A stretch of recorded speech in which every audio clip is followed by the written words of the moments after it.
अल्लाह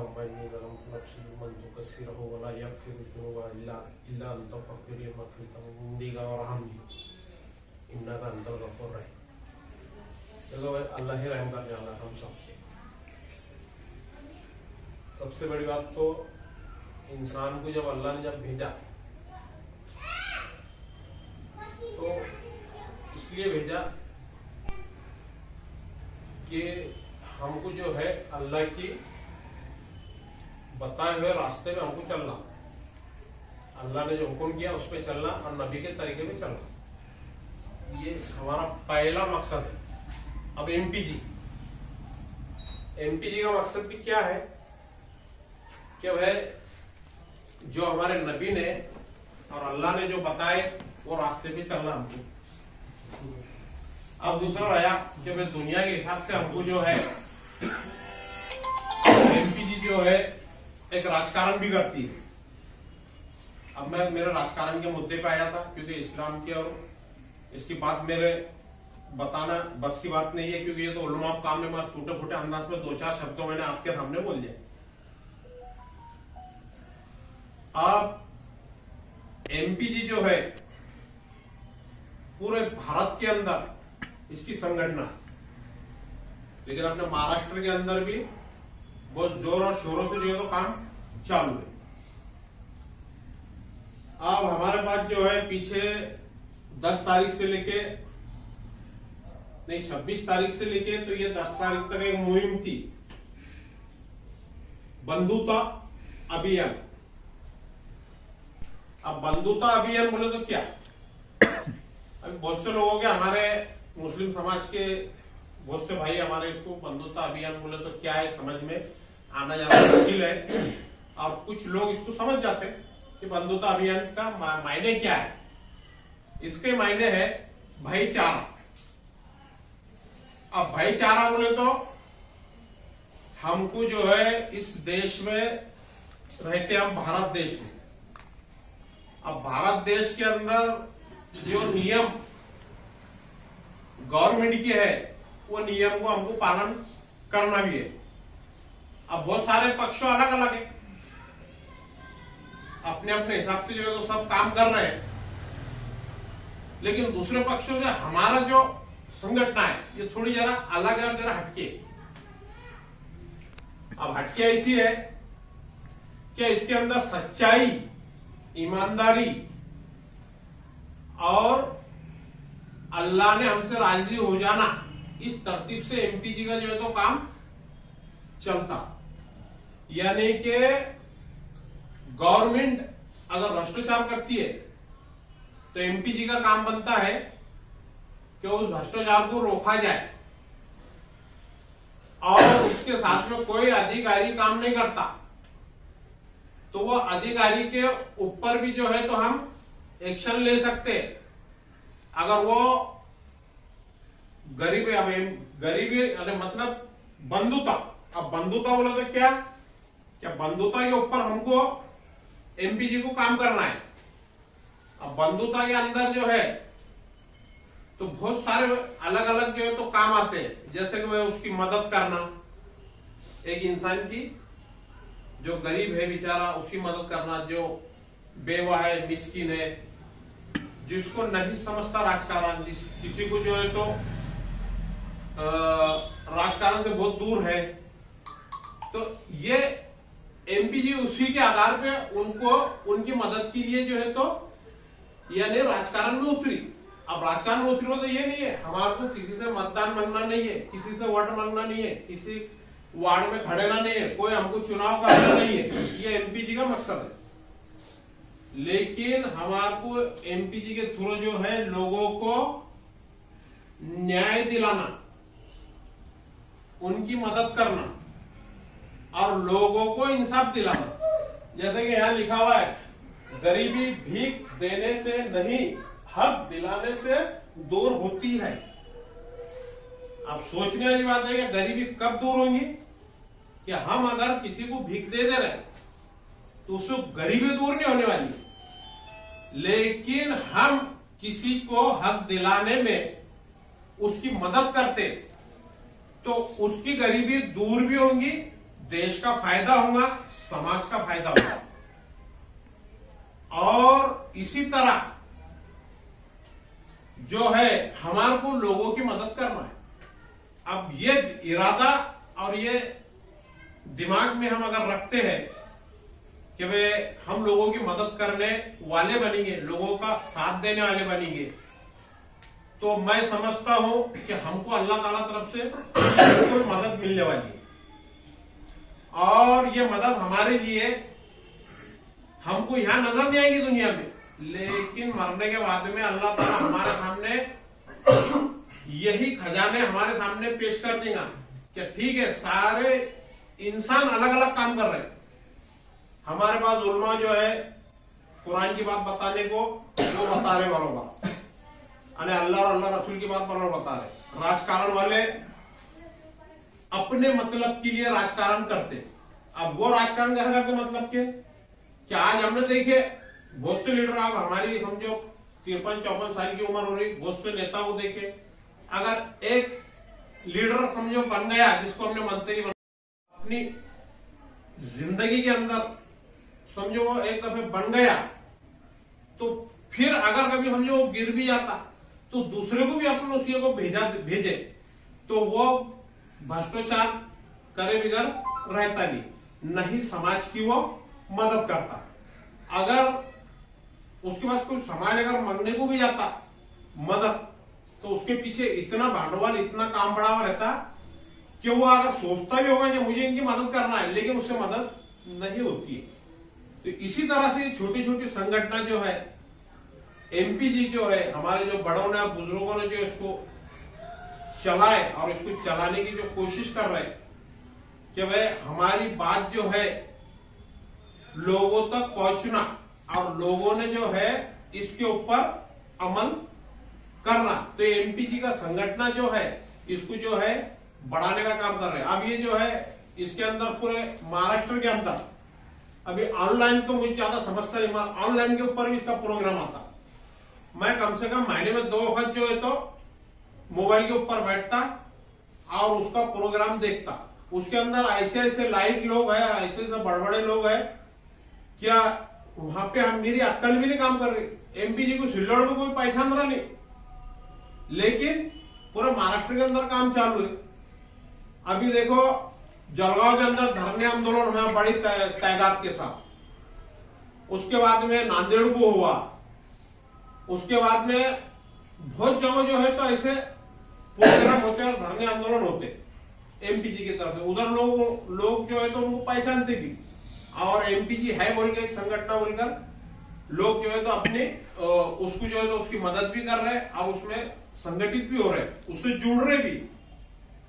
अब वही लोग जुड़ेंगे उसमें जिसके अंदर ईमानदारी का मादा है, जो ईमानदारी से जिंदगी जीना चाहता और ये सोचता कि नहीं हमको सच्चाई के साथ में संगठन के अंदर जुड़ना है, तो वही इंसान इसमें जुड़ता।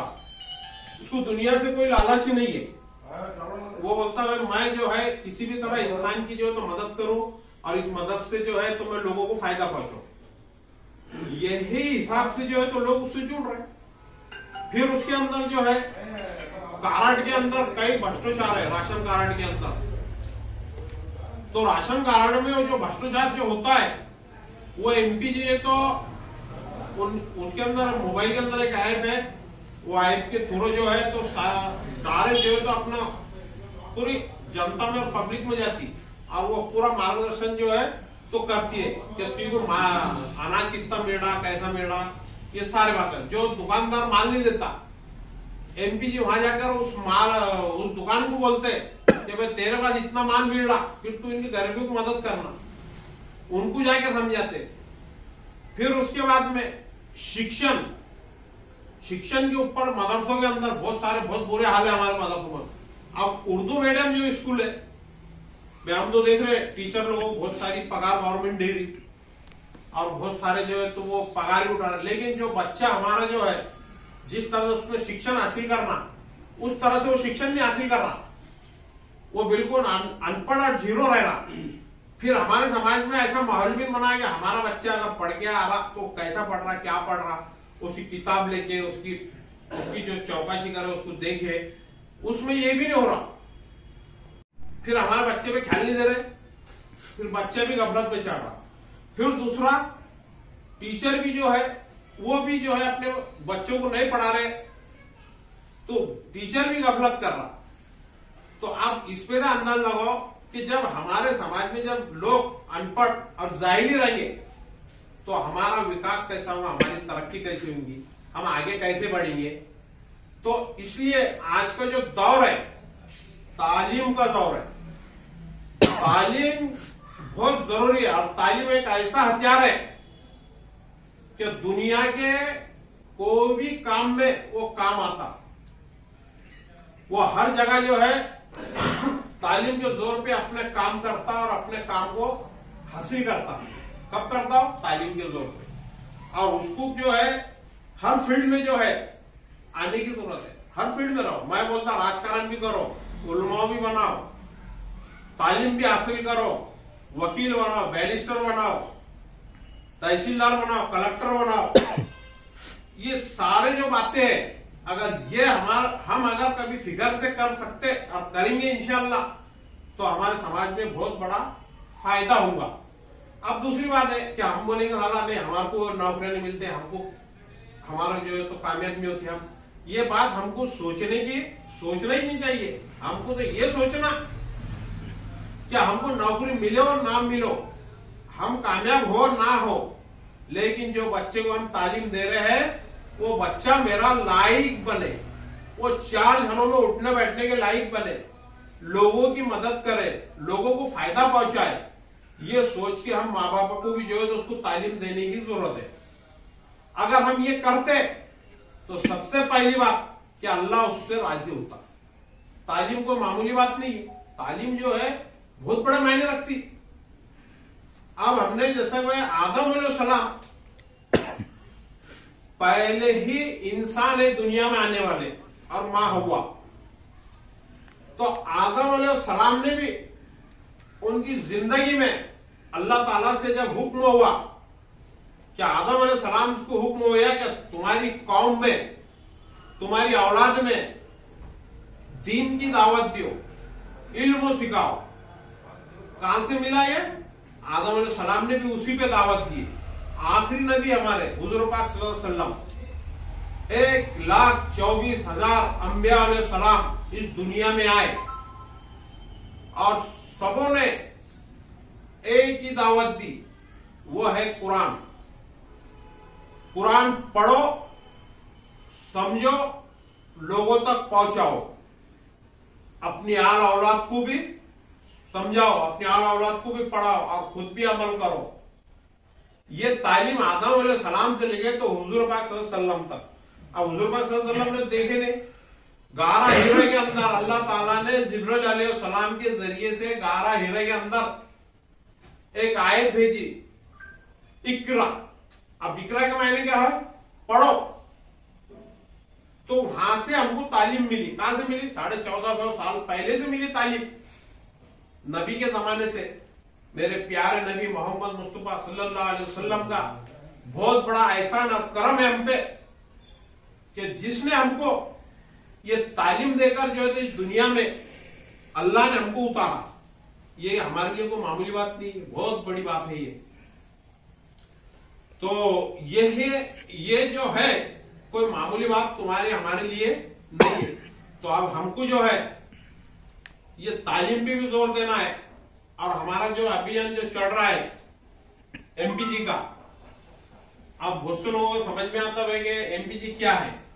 अब जैसा आपके समझ में आएगा तो आप भी जो है तो एमपीजी बोल के संगठन है बोल के आप चलाइए, movement for piece and justice. Movement का क्या मतलब कि भाई ये संगठन है, मतलब संघर्ष और इंसाफ दिलाने वाली पार्टी। क्या दिलाने वाली? जस्टिस बोले तो क्या? इंसाफ दिलाने वाली संगठन है। ये इसी के ऊपर जो है तो पूरा एमपीजी के ऊपर पूरे महाराष्ट्र में बहुत सारे लोग जुड़ रहे हैं, नजदीक आ रहे हैं और काम कर रहे हैं। उसके अंदर अधिकारियों के खिलाफ भी अपन जा सकते हैं, धरने आंदोलन कर सकते हैं वहां से, नहीं तो उनके विरोध जो है तो तकरार दे सकते, उसके अंदर जो लेटर पैड है उसके अंदर सब माहिती के अधिकार में पहुंच सकते, और सारी जो है तो राजकारण उसके अंदर पूरा मौजूद है।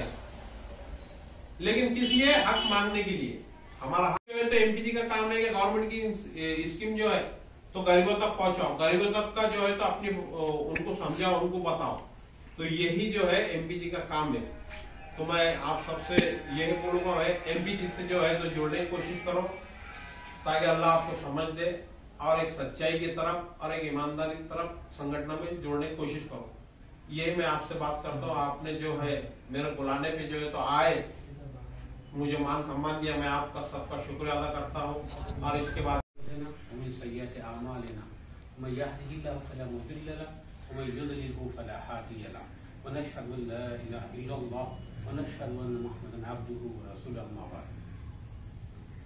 मेरे प्यारे अजीज भाइयों, अभी मुझसे पहले हमारे खान साहब ने एमपीजी का थोड़ा तारुफ भी करा दिया, उसके काम भी बता दिया। अब असल बात यह है कि हिंदुस्तान के जो हालात है, हमारे शहर के जो हालात है, उसका भी आप लोगों को भी कहीं ना कहीं इल्म है, आप भी समझदार लोग। तो पहले तो ये है कि मैं आप लोगों को मुबारकबाद इसलिए दूंगा कि आपके अंदर अल्लाह ताला ने जो ईमान की हलावत या गर्मी दी है, उस वजह से आप अपना पूरा वक्त देकर सारे कामों को जो है एक तरफ रखकर जो है यहाँ पर जो आए हैं, ये ईमान की अच्छी अलामत है। तो अल्लाह ताला जो है आपके ईमान में बरकत दे, अल्लाह ताला जो है आपके ईमान को मजबूत करे। और दूसरी बात ये है कि हम जैसे एमपी ये बोले हुए उसमें दो तीन चीज़ें मैं कहके जो है आज इसकी ज़रूरत क्यों है और हम क्या करना चाहते हैं। असल बात क्या है कि ये हमारा जो मकसद है, मकसद ज़िंदगी वो ये जो एमपीजी का है। हम जो है इंसानों की खिदमत करना चाहते हैं, खिदमत खल्क करते भी हम मुसलमान करता है। आप लोगों ने देखे अभी कि 2 साल पहले जो कोविड था, कोविड में कैसे कैसे काम अल्लाह ताला ने तुम लोगों से लिया, यहाँ तक कि मैं उनकी चिड़ियों को जो है आप लोगों ने उनके कब्रिस्तान तो हमारे लिए बोला जाए ना, उनके लिए शमशान भूमि वहाँ तक हुई। और दूसरी बात ये है कि हम लोगों ने क्या किए कि थोड़ा सा तवज्जो नहीं दिए। तवज्जो इसलिए नहीं दिए कि हम हमारे खाने कमाने को मजबूर रहे। अब एमपीजी ये चाहती है कि फिर तुम जो है जिंदगी के असल मकसद के साथ साथ जो जिस शहर में तुम बसते हैं उस शहर के जो तुम्हारे बिरादरान वतन है, बिरादर कहते भाई को है ना, और उन भाइयों के साथ आपका ताल्लुक मजबूत होना चाहिए। देखिए, मैं कुछ चीज़ों की तरफ थोड़ी तवज्जो दिलाता हूँ आपकी। अब हमारी लापरवाही जो है हमारे लिए घातक बनती है। गुजरात में जो फसाद हुआ उसके अंदर जो है बहुत ज़्यादा मुसलमानों की लाशों के जो है अंबार जो हुए वो किसने किया मालूम है क्या? ये हमारे दलित भाइयों ने, आदिवासी भाइयों ने, इन्होंने। तो इन पर जो है कई सालों से काम किया गया। उनको बोला गया देखो तुम्हारे बाजू मदरसा है, वो मदरसे में जो है कितने बच्चे पढ़ते हैं। ये मुसलमान लोग ना तुम्हारी परवाह करते और ना कुछ करते, बचा हुआ अनाज फेंक देते या तुम्हारे पर ध्यान नहीं देते, तुमसे ताल्लुक इनका मजबूत नहीं है और ये तुम्हारे ऊपर मुसलत करते। बहरहाल जो भी भड़का भुड़का के उन्होंने जो एक उनका काम है, मुझे नाम लेने की जरूरत भी नहीं है। आपको सब मालूम है कि हिंदुस्तान में जहर फैलाने वाले, नफरत फैलाने वाले अपना काम कर रहे हैं, हर जगह कर रहे हैं। आपके इस शहर सिल्लोड के अंदर भी जो है वो काम बंद नहीं है बल्कि चालू है। और उसमें यह है कि आपको हकीर निगाह से देखा जाए, आपके खिलाफ तासुब पैदा किया जाए, आपके खिलाफ नफरत पैदा की जाए। ये कौन इनकार कर सकता है? इसे बताइए बोला कि यहाँ सिल्लोड में काम हो रहा कि नहीं हो रहा। सुबह सुबह में लोग रोडों पे घूमते कि नहीं घूमते, लोग जो है कैसे कैसे तरीके से काम किया जाता है उनका, मदद के जरिए से बोलो, उनके जरिए से बोलो, कैसे कैसे जो है आपके खिलाफ उनको उकसा उकसा कर काम किया जाता है। तब हमारी जिम्मेदारी ये है कि हमारा तो जो है मकसद ये है। हमारा मकसद क्या है? हमारा मकसद ये है कि हम इस जमीन पर बसने वाले इंसानों के साथ हमारा ताल्लुक अच्छा रखें। अब जमीन पर बसने वाले कौन है? इसलिए हमारे लिए जरूरी है कि मैंने तिलावत भी इसलिए किया कि भाई हम सब जो है यहाँ पे मोमिनीन है। अगर यहाँ मेरे उनके भाई होते, मेरे हिंदू भाई होते, तो मैं एमपीजी के स्टाइल में थोड़ी बातचीत कर लेता था, मगर मैंने थोड़ा कि आप सब मोमिनीन है, इसलिए पहले खुला के हम तो समय किया, उसके बाद मैं बात अपनी जो है रखा। तो ये क्या है कि अगर आप लोग गफलत में रहे, तो गुजरात में जैसा हुआ, उन्होंने आपके खिलाफ जो उन लोगों को उकसाया, तो जो ये बताया नहीं उन्होंने कि हम ये चाहते हैं कि भाई हमारे इस शहर के जो बसने वाले हैं दलित, हमारे मराठा, हमारे जो है ब्राह्मण भाई, हम सब उनके साथ जो है हमारा ताल्लुक बंधुत्व भाईचारा, हम जो है उनके साथ ऐसे घुले मिले कि वो हमारे साथ उनको एक जो है मोहब्बत और उल्फ पैदा हो जाए। वो लोग नफरत फैला रहे, हम जो है मोहब्बत फैलाएंगे। वो लोग जो है